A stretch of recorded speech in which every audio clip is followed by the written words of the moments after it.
I was on my own from the beginning, so it was very hard. But we managed.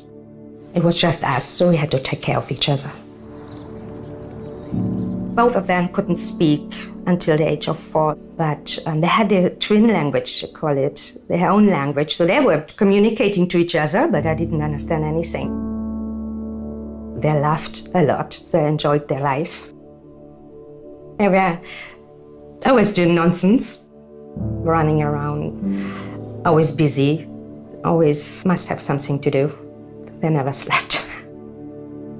You know, it's twins. They always hang together doing funny things. Janet was a very enthusiastic girl. She loved sports. She loved to laugh. She was very caring, especially of her sister as well and her friends. And she was always laughing. Always, you can see any picture we have, she's laughing in the picture. The classmates were very fond of Janet. She was very, very open to everybody and very enthusiastic and so on. Everybody liked her. I know Janet and Selena from scratch when they were in kindergarten. Janet always spoke very, very fast, was interested in music and so on, and she had lots of friends. She just loved her life, you know. She enjoyed school, she loved going to school, and they never wanted to miss a day. She also had sometimes a bit emotional problems, I think, but she always put it together again, brought it together again. When they have been grade 1 students, they wanted to play soccer. They were outstanding athletes, both. They were in my soccer teams, and we, as it is with soccer, it's with the ups and downs, you grow together a lot. Janet was a goalie, and she was very good in that. She was really good. Her enthusiasm was really something that stayed in my mind. Super enthusiastic, yeah. She was always, her eyes were shining and she was smiling so much and laughing.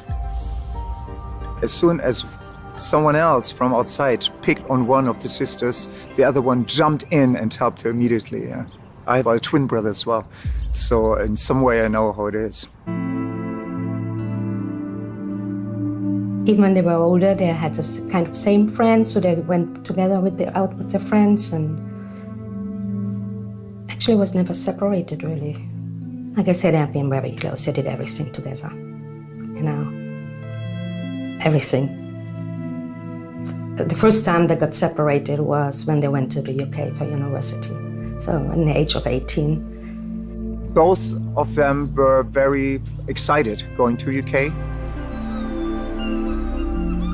Exploring independence from their mum and each other, Janet and Selena moved to study in different universities on England's south coast.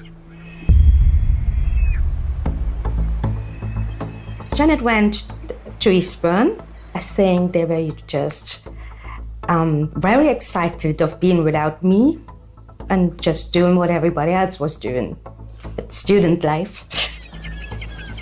Janet came to Britain to study international event management. When students first leave home to go off to university, I think they're full of excitement, hope that it's going to be the life that they have built up in their imagination, and they think it's all going to be wonderful. They thought it's good for them, you know, to find their own identities, but I found out very fast that they miss each other, but of course they don't want to say it. They turn up at university, they may have been very confident, lots of friends, that's all gone. And their perceptions of themselves changes drastically. They're with people that they've never met before, and they have to start to build relationships again, as well as get to grips with whatever course they're on, handle their finances, handle homesickness. One of the challenges that students do face is that they feel they need to conform. When I sent them off, I told her no drugs, no alcohol, be a good girl, study hard, focus. When they came back in between and asked them, how is it? And they said, man, they drink so much. They drink at their party so much. I know that they enjoyed being there. At that stage, I didn't know they were going to partying. If I would have known, they would have come back. Because you don't want your children doing any nonsense, but it belongs to life. I mean, we all have done it, if you're honest about it. You don't want this for your own children. You always want to save them and protect them from everything. It's a part of life. Other students really liked Janet. They liked her very much. They said she was great fun, always laughing. But they did say that she kept herself to herself. So socially, they didn't really know that much about what she did out. She said, Mommy, don't you worry, but there was somebody at my window and we called the police. They came, but they couldn't find anyone. Of course I was worried about that, but she said they have it under control. What should I do? Is this serious? Is this just a harmless situation? Janet seems to be very frightened. I was scared, but she lived on the ground floor, so you could really just stand in front of it and look through the window. I told her, if you want to come home, let me know, we get you a plane ticket. And she said, no, Mommy, I have to study, we have exams soon. And, she was close to the end of her university years. You think it's, okay, somebody looked through the window, maybe it's okay. You don't think that things can go so wrong. I don't know if this has something to do with what happened later. First time I became aware that Janet perhaps had a few issues was one afternoon, and Selina, her twin sister, who I'd never met before, came in with one of Janet's friends to say, you've got to help us. Janet's behaviour apparently had become fairly bizarre in a way, and uncontrollable. Janet had an abnormal attitude, that she was acting strange and running around in the house naked. Selina said she was very scared of her. And then from that point on, things went wrong. The next time I heard something from Selina was that Janet is in hospital. But she's not there for long. She's reported to have been suicidal. She ran off, and her friends couldn't find her. Muller's erratic behaviour seems to suggest she's having mental health issues. Her twin sister Selina is keeping their mother, who lives in Berlin, updated. What's wrong? Was she taking drugs? Was she on alcohol? What is going on there? You worried, and then I was waiting to hear from Selina. Selina keeps Mum informed, but is trying to protect her from stress. I had a stroke just 1.5 years before, and they didn't want me to worry too much, so that's why I guess Selina decided to take step by step. The university welfare team keeps an eye on the situation. I suggested to Selina that she should ring her mother again. Okay, should I come? What do you want me to do? And Selina said that she's taking care of Janet and I shouldn't worry, and she will stay in contact with me. But Janet's erratic behaviour escalates, and Selina decides to take action. She was taken to the accident and emergency at the Eastbourne District General Hospital. They had to wait very long for someone to look at her, and she ran off. And her friends couldn't find her, so they called the police.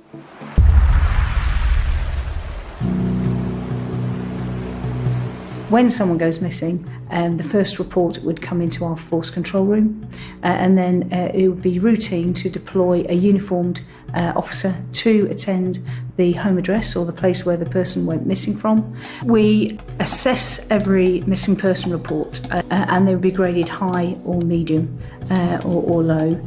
Children or people with vulnerability such as mental ill health or physical disability would generally fall into our higher category. That vulnerability would then inform how we would respond to that missing person report. Janet is found within a matter of hours in a hospital gown, At a train station, she's taken to a mental health hospital. She was admitted to the Millview Hospital on the 3rd of March. She was there on her free will. When the hospital called me to let me know about this and that I shouldn't worry, Janet is fine, they just do some testing.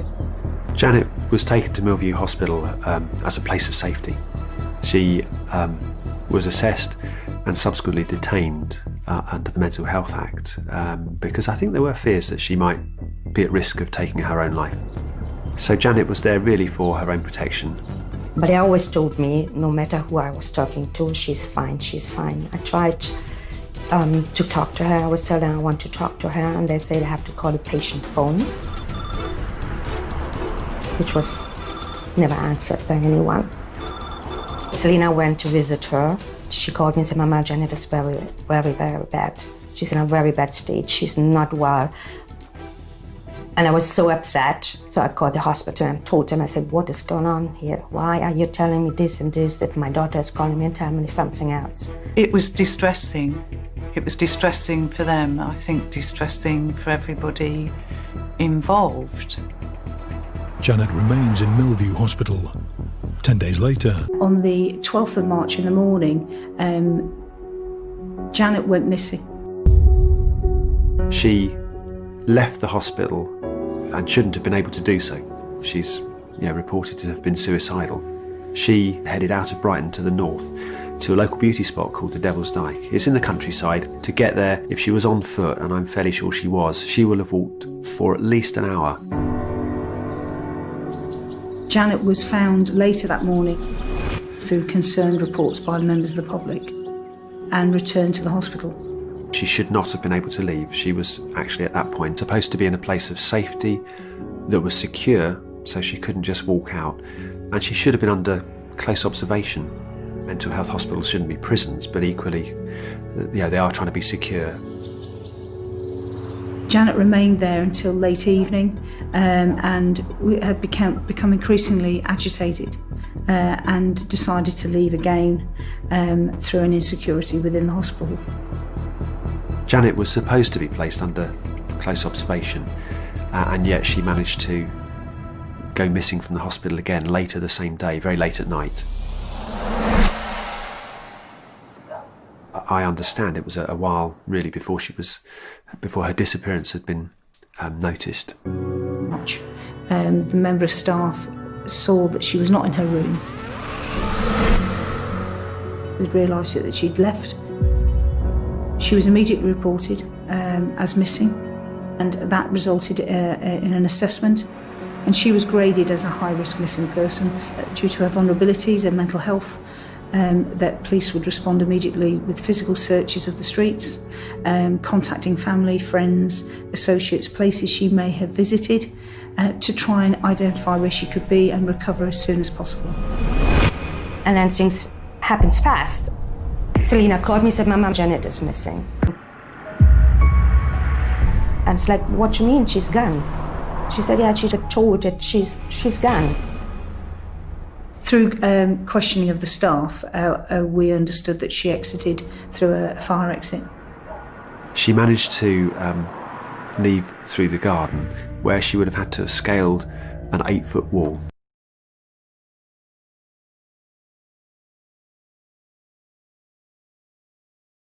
I shouted at them. I said, why haven't you called me? Where is she? What happened? And they just, tried to calm me down, telling me everything is okay. I shouldn't worry. The police will look for her. Having suffered a mental health crisis, she was very vulnerable, and having psychotic episodes, as described by the staff, put her at more risk than someone who had capacity to make decisions.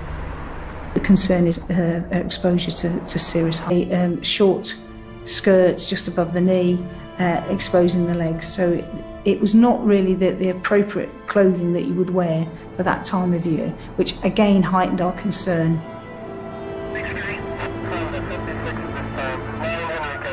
Sussex Police issued a public appeal for help finding Janet. Was missing. I still was thinking that maybe she'd met somebody or she'd gone off somewhere, and I kept thinking apparently she didn't have any money. I just thought she must have gone somewhere, she must have met somebody, she must have rung somebody and they've picked her up and she will be found. It's likely that she was in a disorientated state as she had taken a medication earlier on, which could have possibly taken effect. She had no access to funds. We know then from the inquiries that we later carry out is that she is on foot in the Portslade area and at around 10:30 she's seen to be walking past the railway station at Portslade. She was seen on the CCTV camera emerging from the subway. She seemed to be on a mission, but maybe that was just to get away from somewhere she didn't want to be. Perhaps it was heading somewhere she did want to be. We don't know.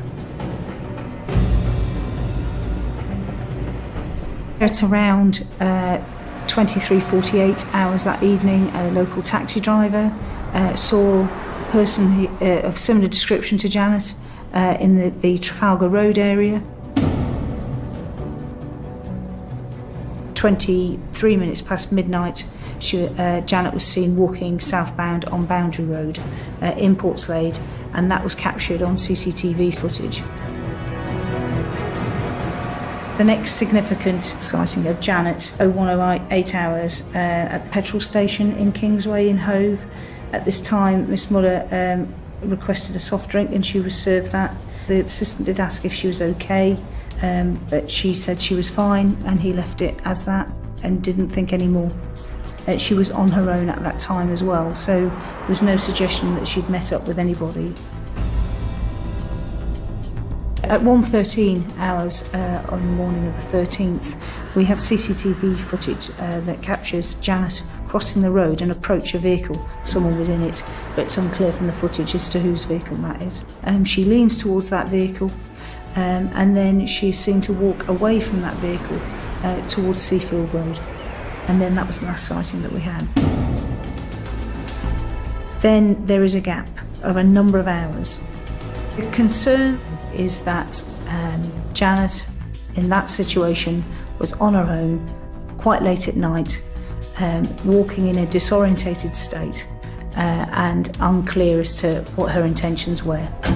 So my concern was very much that we needed to find Janet as soon as possible. The search for Janet Muller intensifies.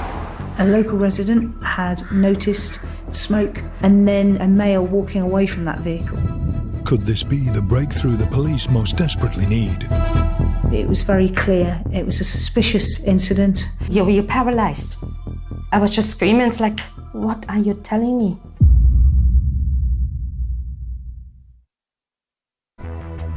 Like Brighton and Hove, where there are so many security cameras, it seems surprising that there was so little for the police to go on. Still in Germany, Mum Ramona is at her wit's end. I was very confused. I couldn't understand. And at that point, you don't think anymore. You know, you can't bring your thoughts together. You just try to organize things. You just try to find out what is my next step. What will I do? So I booked a flight. It's 12 hours since Janet was last seen. 20 miles away, police get a call. A vehicle had been found in a track just off Rusper Road near Crawley. It was a private track. Someone nearby saw a burning car. A local resident had noticed smoke and then a male walking away from that vehicle. So the resident contacted the police and the fire service, who attended very quickly. It was very clear it was a suspicious incident because the body of a deceased person was seen in the boot, a young female. Her arm was sticking out of the boot of the car, and her body was difficult to identify. And the female was found partially burnt It was unclear who that person was. We had no information that enabled us to identify her at that time in the first hours of the investigation. I went over there at the airport in Gatwick. I called Selena and I said, Selena, where are you? I'm in Gatwick. So she didn't know I'm coming. She said she's in Eastbourne, so I'd say, okay, I'm taking a train, I'm coming to Eastbourne. I became aware of that there was an outstanding missing person report and that it was a young female student. There was slight similarity from the person we found in the boot to the missing person report. And actually, it could be Janet, but we needed to confirm that. We were able to carry out some fast time DNA investigations. The deceased person was in fact Janet Muller. Janet's body was found within hours of her disappearance on the Friday the 13th of March. Ramona was aware her daughter was missing and came to Britain to try to find her, and arrived expecting to start looking straight away for Janet. But Selena had to break her some very bad news. At the train station, Selena came to me and was crying, and I just looked at her and I said, Selena, don't worry, we will find her. And then she said, Mommy, they found her, she's dead. I came to the UK and didn't know that she's dead. And Selena had to tell me. And I just started screaming. You're paralyzed.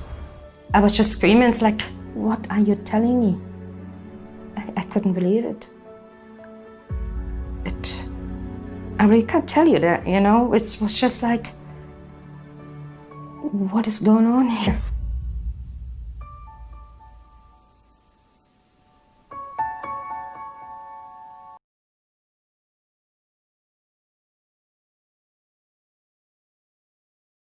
When you drive into Cadiz, Kentucky, what you notice are the rolling farms, the tobacco barns, and the mom-and-pop shops.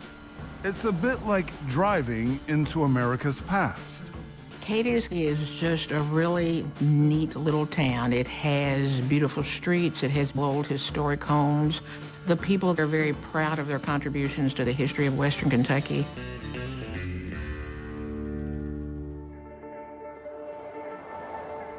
The Champion family has lived in this part of Western Kentucky for generations.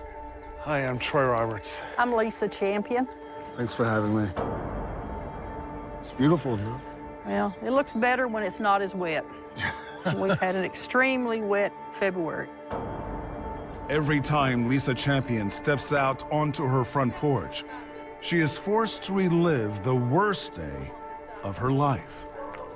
I know your loved ones are in your heart every day, but when you walk outside your home and you see this reminder across the street where your loved ones were brutally murdered, how do you get past that? It's very difficult. I harbor a lot of anger, much anger, but there's some days where I'll just break down crying, just wailing.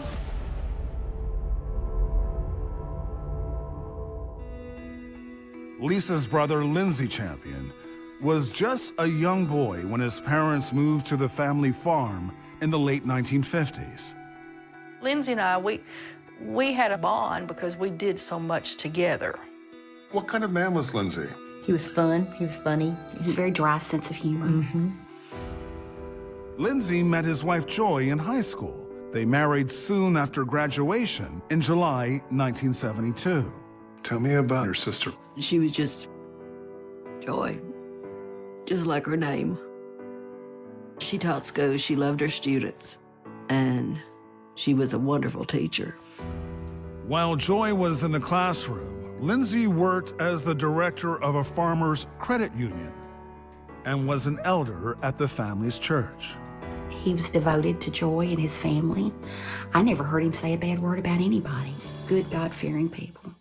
But despite the couple's happy marriage, there was something missing in Joy's life. So she had several miscarriages. Yes.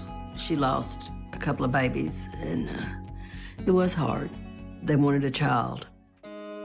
So after years of trying and failing to have a baby on their own, Joy and Lindsey decided to adopt. Tell me about the arrival of Ryan. He was born in September of 1978, and they adopted him around December or January. They must have been elated. Yes, yes. And it was just like he was their own child. Lindsey and Joy doted on their son. Then, when Ryan was 5 years old, a miracle happened. Joy was able to conceive and able to carry up until full term. And Emily was born April 29th, 1983. Joy and Lindsey loved their two children and treated them equally. But like many siblings, Emily and Ryan didn't always get along perfectly. We did begin to notice that whenever Emily would get attention, then he would do whatever he had to do to get the attention away from her. That's a sibling rivalry, perhaps. That kind Perhaps of... so, yes. As the years went by, Emily and Ryan took very different paths. You know, Emily knew from an early age what she wanted to do, and she set her sail, and she accomplished what she wanted to do. But Ryan didn't seem to possess his sister's ambition. He was bright, as bright as Emily. He just didn't apply himself. Where Emily set goals and worked and studied, he didn't want to do that. In search of a purpose, Ryan joined the Army in his mid-20s. You know, his parents supported him, and they had good expectations for him, you know, and they thought the military would be a good fit for him. After almost 8 years in the military, Ryan was discharged. Now in his 30s, he moved back to Western Kentucky to the nearby city of Oak Grove. Meanwhile, after graduating from Auburn University, Emily, now 31 years old, had moved further south to Louisiana to work as a horse veterinarian at a racetrack. And Joy and Lindsey, now retired in their 60s, were enjoying their golden years. In late October 2014, Emily Champion came home to spend time with her parents. Saturday, October 25th, was a busy day for the family. Emily ran in a local marathon, and later, Joy and Lindsey attended their friend Debbie's birthday party. We had a great time. And when they got ready to leave, I hugged them, and that was the last time we saw them. That was the last time.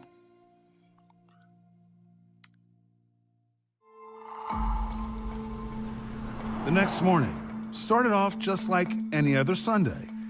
Lindsey and Joy attended services at Katie's Church of Christ. Emily stayed home to recuperate from her marathon. It was a beautiful day. I mean, it was blue sky, fall, not a cloud in the sky. And I even said that day from the pulpit, this is going to be a great day. After church let out, the Champions returned home.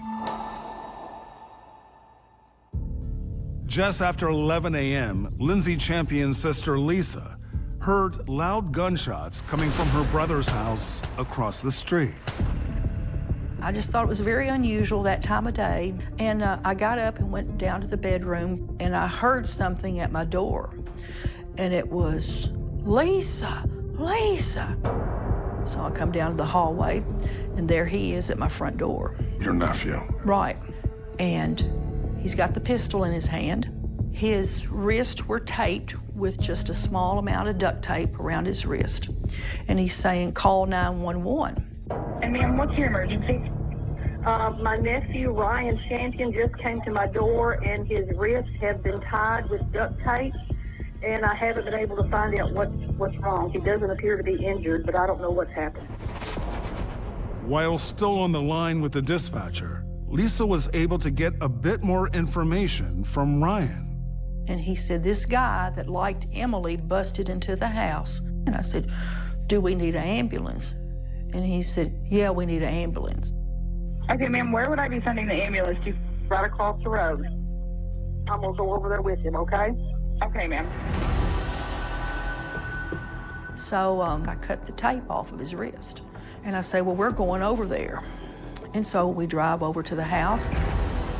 And I just say, well, where is everybody? And he just says, they're in there. And I said, what do you mean they're in there? And he said, you don't want to go in there.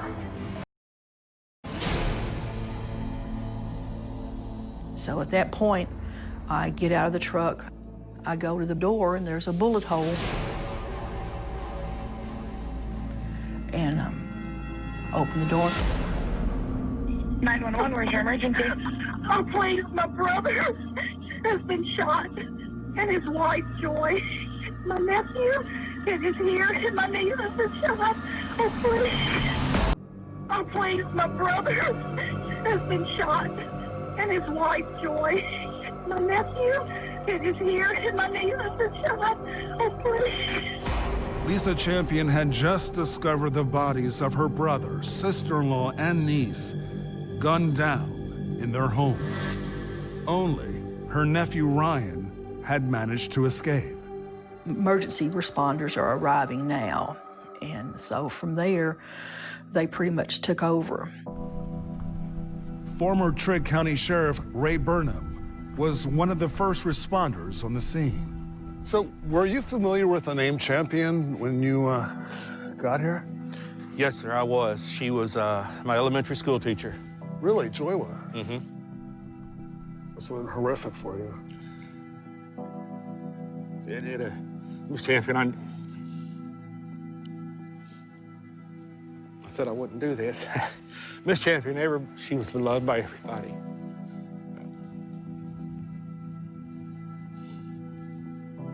She was a great teacher. Everybody thought a lot of her. Mr. Champion, I knew him. I did not know him as well. And Emily, I knew her, but did not know her as well. Still to this day, it's raw. It's the first time back since that day. In need of additional assistance, the sheriff's office called in the Kentucky State Police to help with the investigation. It was probably the worst crime scene I've seen in almost 20 years of doing this. It was an indoor-outdoor scene, and outside was the father. He had obvious gunshot wounds to his head. He was out on a concrete landing off the side of the house. And once you went inside, what did you see? Saw a girl around the other side of the wall that was duct taped up over her face, from her nose to the bottom of her chin, duct tape, probably 7 or 8 times around. Hands duct taped together, real thick. Feet duct taped together as well, and 2 bullet holes in her head. That was Emily? That was Emily, yes, sir. And then Joy, where she was shot, was the front of her face, and she was laying slumped over face down. In addition to the 3 members of the Champion family, police also discovered a 4th body inside the house, an unidentified male. I was thinking, who would do this? Who would come in there and do this to this family, and who was the guy laying on the floor? In search of answers, Sergeant Miller went back outside to speak with the tragedy's sole survivor. Ryan said he had been at his parents' home with his sister when suddenly they heard someone enter the house. Ryan said that he and Emily were in the living room, and he heard somebody come in, and they both thought that it was their parents home early from church. But it wasn't Lindsey and Joy. It was a man Ryan recognized. His name was Vito Riservato. Vito came all the way, and he had a handgun and a roll of duct tape, one in each hand. Ryan didn't seem to know much about Vito, only that they had met just days earlier, and Vito had quickly become obsessed with his sister Emily. According to Ryan, Vito put the gun on Ryan and said, if you do something stupid, I'm going to hurt your sister. And he said that Vito taped him up and told him, don't move, don't do anything stupid. I'm not going to hurt anybody. And then taped up Emily. The parents arrive at the house, and what happens next? Vito took off running. He went out the side door. A moment later, Ryan said he heard gunshots outside. And what happened next? Vito came running back and ran past Ryan And he said he immediately put the gun on Emily and shot twice. Still bound to the chair, Emily Champion was executed with 2 gunshots to her head. Ryan said that's when Vito turned the gun on him. And that's when Ryan made his move and fight the gun away from him and shoot him 1 time in the head. And he said it was over with at that point. What Ryan couldn't explain was Vito's motive. What reason could Vito have had to kill the Champion family? As Ryan recounted his ordeal, word of the murders began to spread around the small, close-knit town. Friends and family were already rushing to the scene. When we got there was yellow tape and police, and Lisa told me that Joy and Lindsey was dead, that they'd been shot. And I remember screaming. And a few minutes later, I said, "Where's Emily?" And she said, "She's there too." And then I said, "Where's Ryan?" And she said, "He's in the ambulance over there." I said, "Is he hurt?" And she said, "No." And that was all the details I knew at that time. So what was your gut telling you? I was in shock. I just couldn't think beyond that they were gone, and I just couldn't believe it. You know, what could have happened? And why did it happen?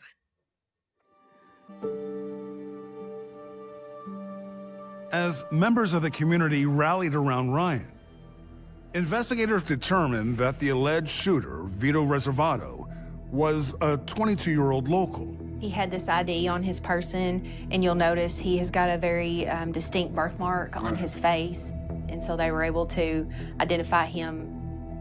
Vito Riservato? Yes. Who was he? Can't really tell you a whole lot about Vito's background. I know he had a young child. When this happened, friends and people who knew of Vito were shocked that he was engaged in this kind of behavior. Any criminal past? No criminal past. Investigators wondered, why would a young man with no record suddenly snap and kill an entire family? They also had a long list of questions for the one person who managed to escape the scene completely unharmed. Why is he not injured? Why does he not have any marks on him at all? How is that possible?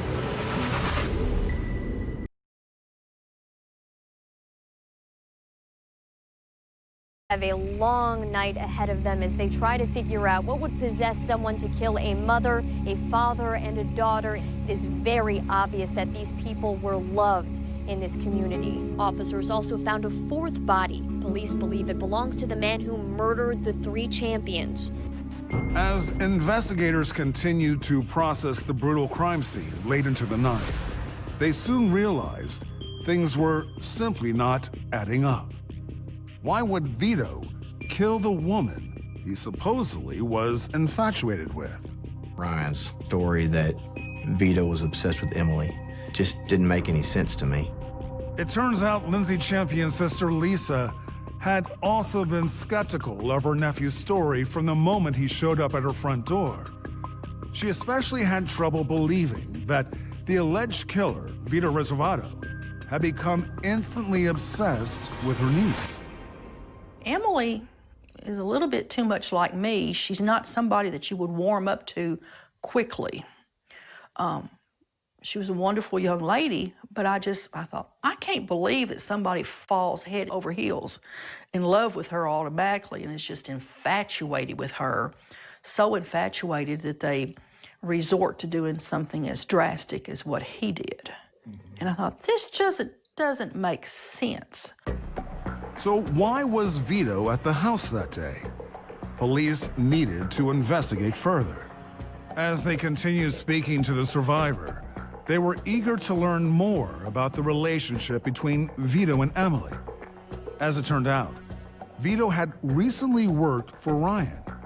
Ryan did odd jobs. He did construction work and remodeled bathrooms and stuff like that. So he said he had hired Vito because Vito was down on his luck, needed some money, and he was going to hire Vito to help him work. According to Ryan's initial story, he met Vito just days earlier on Thursday, October 23rd. He brought Vito over to his parents' home to help gather some tools, and it was then that Vito first met Emily Champion.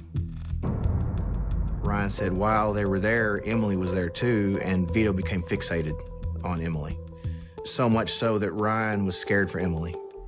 Ryan told detectives that Vito began making inappropriate comments about Emily, comments that made him feel so uncomfortable that he ended their short-lived partnership that very same day. And while investigators tried to corroborate this story, Ryan was talking to the media. Is that hat okay the way it is? The day after the shootings, Ryan appeared on the local news. I mean, this has been a horrific 24 hours. How are you personally holding up? You seem remarkably composed. To be honest, I really don't know yet, really, how to feel about any of it. It was horrible. I mean, none of us expected to see him back at the scene. And I thought, he's bound to be in shock. He's bound to be devastated. We probably won't see him for a few days. But he was right back at the site on TV, telling everybody his version of what happened. It was odd. My parents were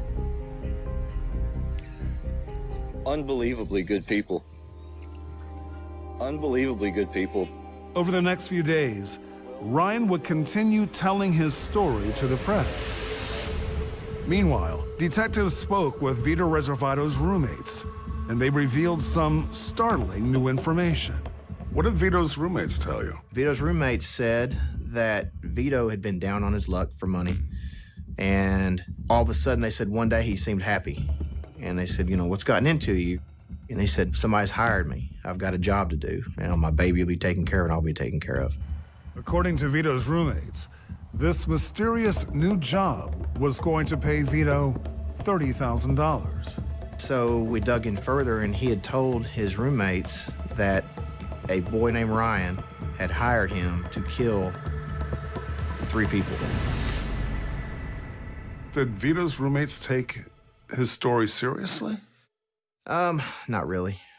Not really. They thought he was just full of it and just talking out of his head, really. If the roommate's story was true, it could help explain why Ryan was uninjured on that fateful day. But could Lindsey and Joy Champion's only son really have wanted his loving family killed? And if so, why? To get to the bottom of it all, Sergeant Miller brought Ryan back to the scene of the crime. We had about a 2.5-hour reenactment that we did at the scene. We called Ryan out there, and there was nothing believable that he said that matched logic. Ryan's contention was that he had to fight Vito for the handgun after Vito had shot the mother, the father, and Emily. And he was so unbelievable, he said that when Vito ran past him to shoot Emily, Vito looked at Ryan and said, "Excuse me."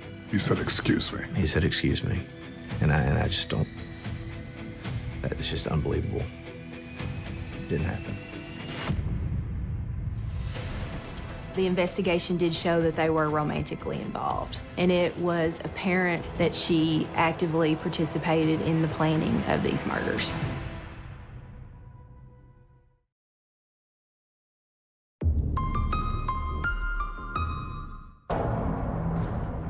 After receiving an influx of alarming information, detectives were taking a closer look at Ryan Champion. So 3 days after the murders, they had him reenact the crime the way he claimed it had gone down. Ryan's contention was that he had to fight Vito for the handgun after Vito had shot the mother, the father, and Emily. He said that's when he came to me and put the gun in my face and realized that the gun had run dry. And he dropped the empty mag and put a new magazine in the gun, racked the slide forward, and that's when Ryan made his move. But there was a hole in his story that Ryan couldn't answer. The gun used in the murders had a magazine that held only 7 bullets. 4 bullets had been spent shooting at Lindsey, 2 at Joy, then another 4 at Emily, for a total of 10 bullets. Simple math was a big problem for Ryan because the magazine only held 7 rounds, so Vito was not reloading when he took the gun from him. And so I told him that, and he said, that's not possible. And I said, Ryan, it's simple math. And he said, I don't know what to say to that. And I said, I bet you don't. After Ryan's reenactment, police brought him to the station for more questioning. We sat there and talked for, it seemed like a 3-hour interview. It was an interview that turned into an interrogation. And we had a couple words, and he just looked at me. And he said, I didn't kill my family. And I said, Ryan, it's not a question at this point. I know you killed your family, and we're going to prove you killed your family.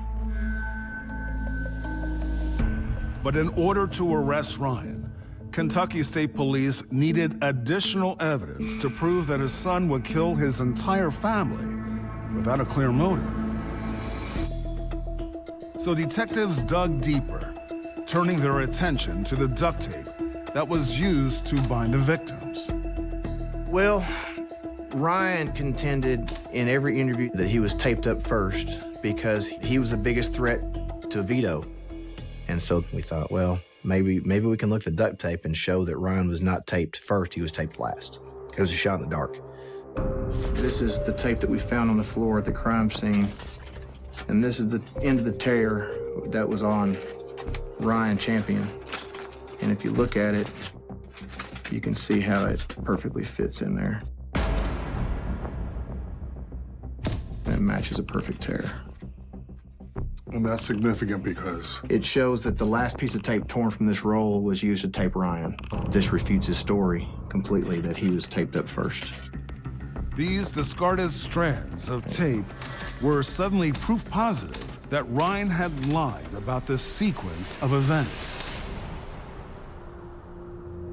But did that make Ryan the killer? While investigators worked quickly to figure that out, Ryan remained a free man. So did you see Ryan again after this? When we went over to the house to pick out clothes for the funeral. Did you have any substantive conversation with him about the circumstances surrounding not a lot. murders? Not a lot, because we were just kind of biding our time.